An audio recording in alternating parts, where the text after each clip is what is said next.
Hi friends, मेरे channel में आपका स्वागत है। आज हम बेस कोर्स के बारे में जानेंगे। WMM। तो बेस कोर्स कितने प्रकार के हैं पहले तो वो बता देता हूँ मैं आपको। The common types of base course material used in India for the construction of flexible pavement are wet mix macadam, water bound macadam, soil aggregate mixes and stabilize soil mixes. यानी 4 तरह के यूज़ करते हैं base course में। Okay, आज हम सिर्फ WMM के बारे में जानेंगे। ओके, तो चलिए। Wait mix macadam base consist of well graded hard crush aggregate and adequate proportion of water mix thoroughly in mixing plant.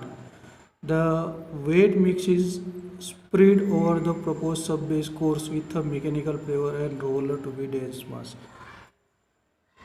तो ये क्या कह रहा है, जो WMM का मटेरियल है वो अच्छे से पहले तो मिक्स किया जाता है, बराबर है।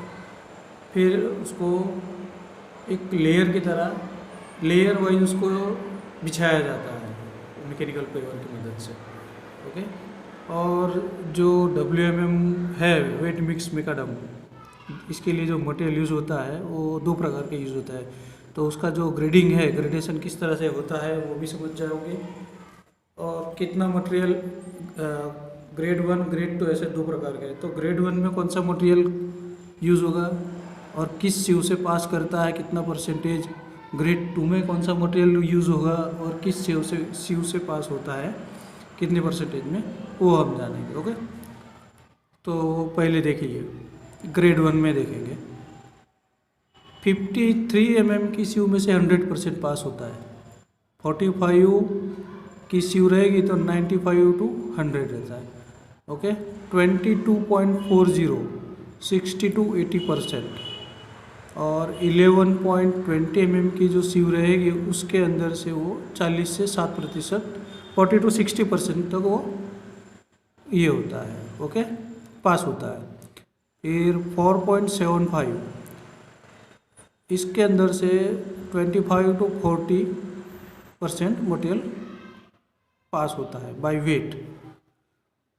फिर 2.36 में से 15 to 30% पास होता है। और 0.06 में से 8 to 12, 0.75 से 0 to 8% पास होता है। ओके, अब ग्रेड 2 में देख लेते हैं। ग्रेड 2 में पहले तो सीयू 26.50 उसमें से 100% पास होगा। ओके, और 22.40 में से 50 to 100 पास होगा। ओके, नेक्स्ट है हमारा 4.75 उसमें से 35 to 55% पास होता है। और उसके बाद है 0.06 उसमें से 10 to 30%। और लास्ट में है 0.075 में से 2 to 9%। तो ये जो है ग्रेडिंग 1, 1 2 3 4 5 6 7 8 यानी 8 सीयू से वो उसको ये किया जाता है। और ग्रेडिंग 2 में 1 2 3 4 5 सीयू से उसको ग्रेडेशन उसका देखा जाता है। तो ये था उसका ग्रेडेशन, मतलब कितना मटेरियल कहाँ से कितने ग्रेडिंग। ग्रेड 1 में जो मटेरियल यूज़ होगा वो ग्रेड 2 में जो मटेरियल यूज़ होगा वो किस तरह से पास होता है, कितना परसेंटेज, ये उसके बारे में। तो अभी आगे देखते हैं कंस्ट्रक्शन स्टेप्स। उसका जो पहला पॉइंट है, the selected WMM mix is prepared in a suitable mixing plant. यानी जो उसके अंदर जो मटेरियल यूज़ होने वाला है उसको अच्छे से मिक्स करने के लिए जो भी मशीन लगता है वो यूज़ करके अच्छे से मिक्स हो, ऐसा उसमें वो मिक्स किया जाता है। ओके, नेक्स्ट पॉइंट है, the WMM layer is compacted using a vibratory roller of minimum static weight of 10 tons। The compacted of each layer should be less than 200 mm। तो ये क्या है कि उसको तो जो कॉम्पैक्ट WMM का लेयर जो बिछेगा वो 200 mm से कम रहना चाहिए। मान लो कि ज़्यादा है थिकनेस तो उसको कम कर देते हैं। 300 रहेगा तो 125 mm 125 mm 2 लेयर में बिछाया जाता है इस तरह से। और वो जो उसके ऊपर जो रोलर चलेगा वो 10 टन ये उससे ज़्यादा वाला होना चाहिए।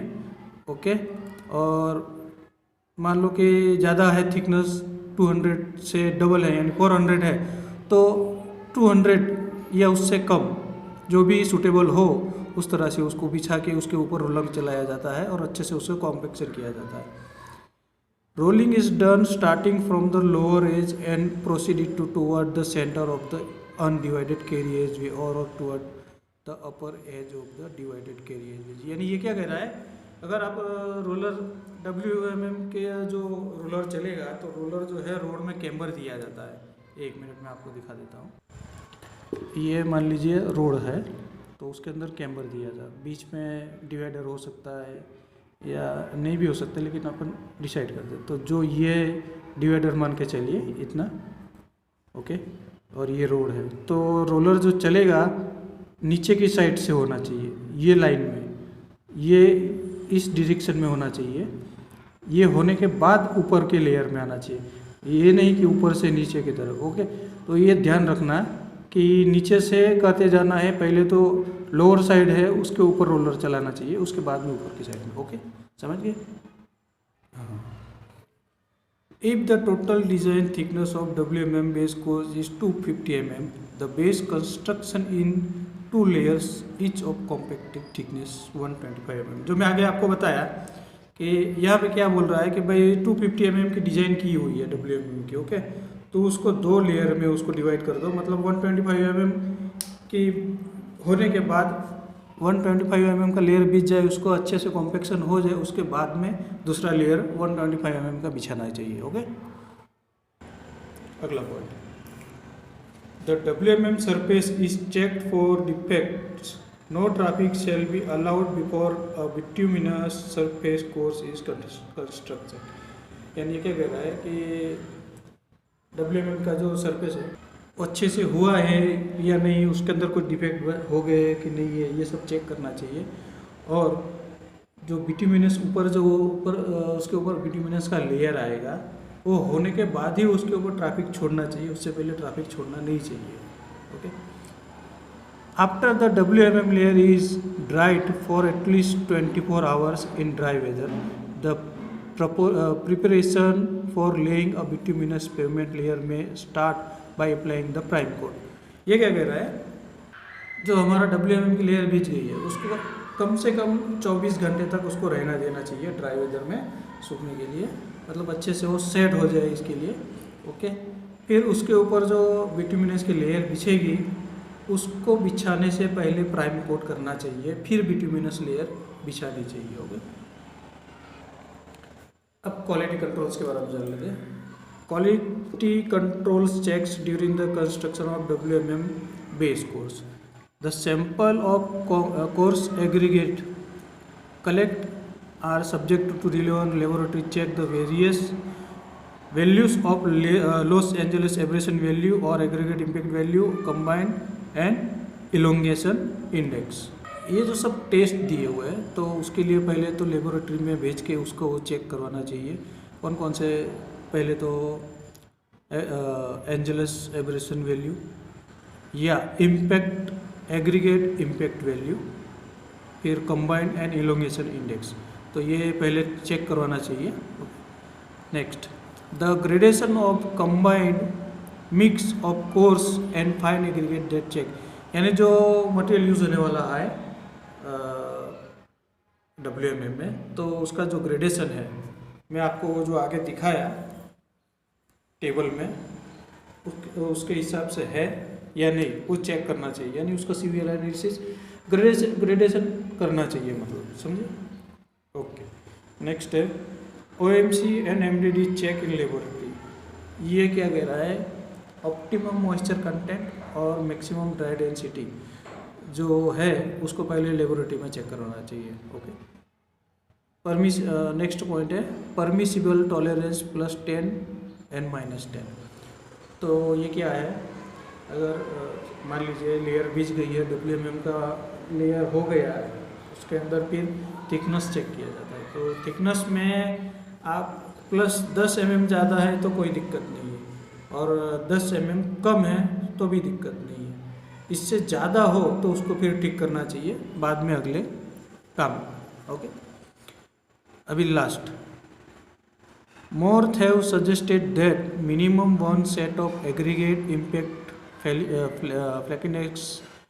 flakiness index and elongation index tests are to be conducted per 200 meters cubic of aggregate। मोर्थ ने सजेस्ट किया होगा कि भाई 200 क्यूबिक मीटर 200 क्यूबिक मीटर का काम हो जाए, या उतना अपना जो काम है उतना होने के बाद जो टेस्ट है impact value, okay, flakiness index and elongation index, ये करना ही ज़रूरी है, मतलब ये करना चाहिए। Okay, next, the grading of the mixed aggregate to be check at one test पर 100 क्यूबिक मीटर, यानी ग्रेडेशन के बारे में बोल रहा है कि भाई ग्रेडेशन जो है वो हर 100 क्यूबिक मीटर का काम होने के बाद में एक टेस्ट कंपलसरी करना चाहिए।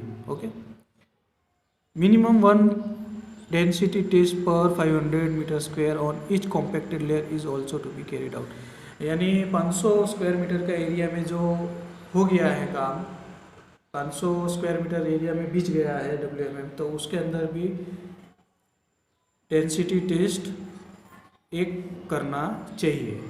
ओके, तो फ्रेंड्स ये था WMM के बारे में। आपको मेरा लेक्चर वीडियो कैसा लगा, अच्छा लगा तो लाइक कीजिए, शेयर कीजिए, सब्सक्राइब कीजिए। Okay, thanks.